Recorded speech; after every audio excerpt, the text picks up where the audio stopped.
Et si je te disais que sur Monster Hunter Wilds, acheter des DLC allait augmenter tes FPS? Depuis sa sortie, MH Wilds est littéralement massacré pour son manque d'optimisation sur PC. En effet, des joueurs avec de bonnes configurations peinent difficilement à atteindre les 60 FPS, même avec des presets en médium. Et un an plus tard, le problème est toujours présent. Ou du moins, jusqu'à ce qu'un joueur Reddit fasse une découverte complètement folle. En effet, il avait personnellement d'énormes chutes de FPS dès qu'il se situait dans les hubs. Et malgré ses recherches sur les fichiers du jeu, il n'a jamais réussi à trouver de réelles solutions. Un jour, il va lancer par pur hasard le jeu en étant connecté sur le compte Steam d'un de ses amis. Même PC, même réglage, mais là, le hub est ultra fluide. Aucun drop de FPS. Il retourne alors sur son compte Steam pensant qu'une mage a été réalisée. Et après avoir lancé le jeu, c'est la catastrophe, les FPS sont à ras les pâquerettes. Il essaie donc de comprendre quelle est la différence entre leurs deux comptes. Et c'est à ce moment-là qu'il va se rendre compte que son ami possède tous les DLC cosmétiques, soit une valeur de 560 €. Après différentes analyses sur les fichiers du jeu, il se rend compte que le système de vérification d'achat des DLC est ultra agressif. Tellement agressif qu'il vient même plomber les performances sur le jeu. Il va alors créer un mode qui fait croire au système de vérification qu'il détient les DLC. Résultat, les FPS s'envolent. Il enchaîne les expériences sur différents PC et constate que le gain est vraiment énorme. Pour rappel, on parle d'un jeu Vanilla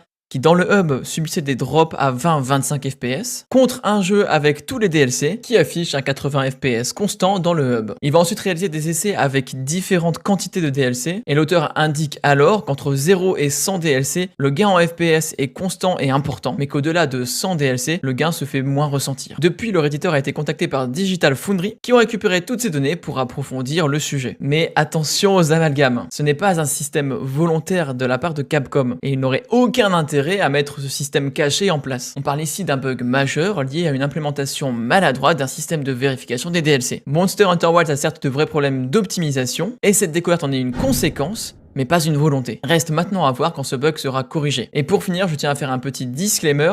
De nombreux mods sont récemment sortis permettant de contrôler cette vérification, mais si vous tenez à votre compte, je vous conseillerais d'éviter de les installer. Bon, et surtout, si jamais cette vidéo t'a plu, n'hésite pas à lâcher ton meilleur follow, ça me soutiendrait énormément.